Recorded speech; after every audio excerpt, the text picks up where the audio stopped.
가는 어때? A, B 둘 다 마이너스. 나는 B는 마이너스, C는 플러스 돼야 돼, 그치? 그럼 C만 플러스인 상황인 거고, 그 개형을 찾으세요 라고 했기 때문에 꼭지점의 위치를 찾으면 되잖아. 그치? 그럼 꼭지점의 위치를 찾으면 되고, 보통 우리가 A를 얘기를 할 때는 개형, 위로 블록, 아래로 블록, 아래로 블록, 위로 블록, A의 구호. 그다음 B는 우리가 제일 나중에 찾아. 우리가 축을 이용해서 찾습니다. 그다음 C 같은 경우는 X에 누구 대입하면 나와? X에 0 대입하면 나오는 숫자지, 그치? 자, 축의 방정식은 어떻게 됩니까? X는 마이너스 2A분의 B 나오지, 그치? 요거 모르면은 체크해놓고 집에 가서 공부하고 와야 돼. 모르는 거 하나씩 짚어, 알겠지? 네, 축의 방정식. 그럼 마이너스 2A분의 B입니다. 일단 개형은 A가 지금 마이너스 플러스이기 때문에 A가 마이너스니까 위로 블록한 상황인 거고, A가 마이너스고 B도 마이너스야. 축은 전체적으로 0보다 작다. 즉 Y축의 왼쪽에 가 있어야 되고, 그 다음에 0 대입했을 때 C가 플러스니까 이렇게 C가 지나는 점이 0보다가 위에 있어야 되겠지. 근데 이게 기억 안 날 수도 있잖아. 기억 안 나면 숫자 대입하면 돼요. A가 마이너스, Y는 간단한 숫자 대입을 하면 돼. 그 다음에 개형을 찾을 때 위치 찾으려면은 꼭지점을 찾아야 되니까 식은 완전 제곱식이 돼야 되겠지? 그래서 이제 가운데는 짝수를 넣어주는 게 편하겠지. 씩 그냥 아무거나 넣으면 돼요. 마음 아플 해서 완전 제곱식 고치면 마이너스 묶어내고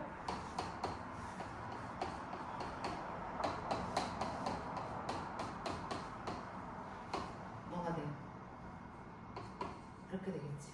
그럼 개형은 위로 불러. 꼭지점이 마이너스 1,2가 되니까 마이너스 1,2 2, 4분면에 꼭지점이 가도록 하면 되겠지. 이제 축 생각 안 하면 숫자 대입해서 완전 제곱 고쳐보면 됩니다.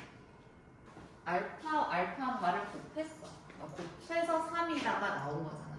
그래서 이 곱을 이용해서 좀 문제를 바꿔보자 이거야.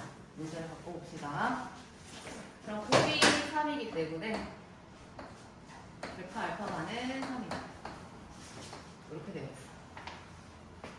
그럼 알파바는 알파분의 3이다. 이렇게 바꿀 수 있지. 그죠? 이렇게. 아니, 이렇게도 바꿀 수 있어. 우리가 지금 구해야 되는 게 알파분의 1인 거야. 분수야. 그래서 알파분의 1을 구해보자. 그럼 알파분의 1은 누구냐면은 여기서 알파바로 나눈 다음에 양변을 3으로 나누면 알파분의 1은 3분의 알파바지. 그죠? 알파분의 1을 3분의 알파바로 나타낼 수 있어.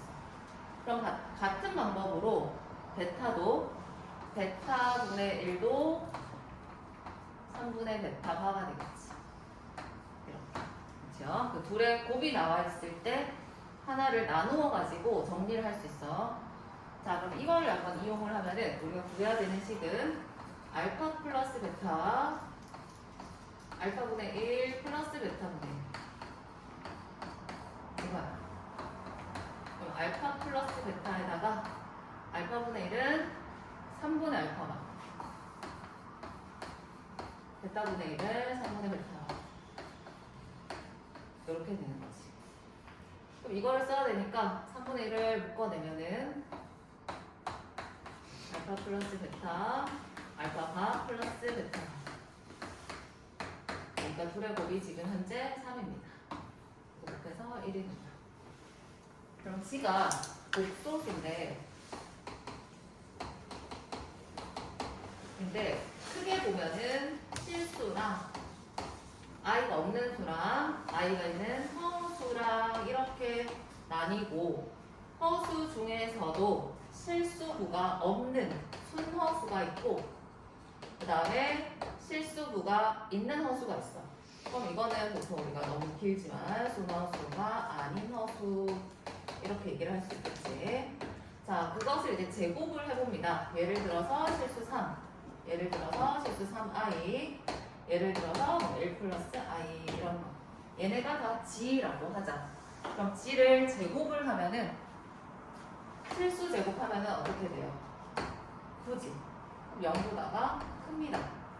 그럼 예를 들어 0, 0도 실수지? 0은 제곱하면 0이니까 실수 제곱하면은 0 이상이 나와요. 그 다음에 3i 제곱하면 뭐가 나와? 이거 제곱하면 마이너스 9 나오지? 그치? 마이너스 9. 그럼 제곱 마이너스 9니까 0보다가 작게 나오고 i가 있는 수는 제곱을 해도 i가 나오기 때문에 이거는 이제 별로 필요가 없어요. 얘는 특징적이지 않으니까. 그럼 제곱을 해서 0보다 크다라는 거는 i가 없어 실수라는 겁니다. z제곱이 실수. 그 다음에 제곱을 해서 음수가 됐어. 여기서도 i가 없잖아, 그렇지? i가 제곱하면서 음수 됐어요. 그래서 제곱해서 실수가 되는 건 이 두 가지 경우를 얘기를 하는 거야. 두 가지 경우. 그럼 문제에서 제곱을 해서 실수가 되는 걸 찾으세요 했잖아. 그럼 제곱을 해서 실수가 되는 것은 하고 가니까 실수이거나 순허수이거나 두 가지 중 하나인 거지. 둘 다 되는. 둘 다 되는 거지. 그럼 실수인 경우를 보면은 실수라고 하면 순허수, 허수 부분이 0이 되는 게 이제 실수잖아. 그래서 지가 실수라고 하면은 m 플러스 n 마이너스 4가 0인 걸 얘기를 해. 그럼 m 플러스 n이 4가 되는 순서쌍을 찾으세요. 그럼 mn이 5 이하 자연수라고 했으니까 1, 3, 2, 2, 3, 1 이렇게 세 가지가 되는 거고, 그 다음에 순허수라고 하면은 순허수는 실수 부분이 0이면서 뒷부분이 0이 아닌 걸 얘기해, 그치? 그러면 앞부분이 0이라고 하면은 m-n이 0이니까 이렇게 되면서 m 플러스 n-4는 0이 아닌 거. 이거 두 개를 만족하는 게 이제 순허수인 거지. 그럼 찾으면은 뭐가 되냐면은 m과 n이 같아야 되니까 1, 1, 2, 2, 3, 3, 4, 4, 5, 5. 근데 더해서 4가 되면 안 되어 있으니까 이거 빼야 되겠지. 그래서 하나, 둘, 셋, 네 개가 돼요. 그 다음에 이 앞에 경우 3개. 그럼 둘은 둘 다 되는 거니까 합쳐서 7가지가 됩니다.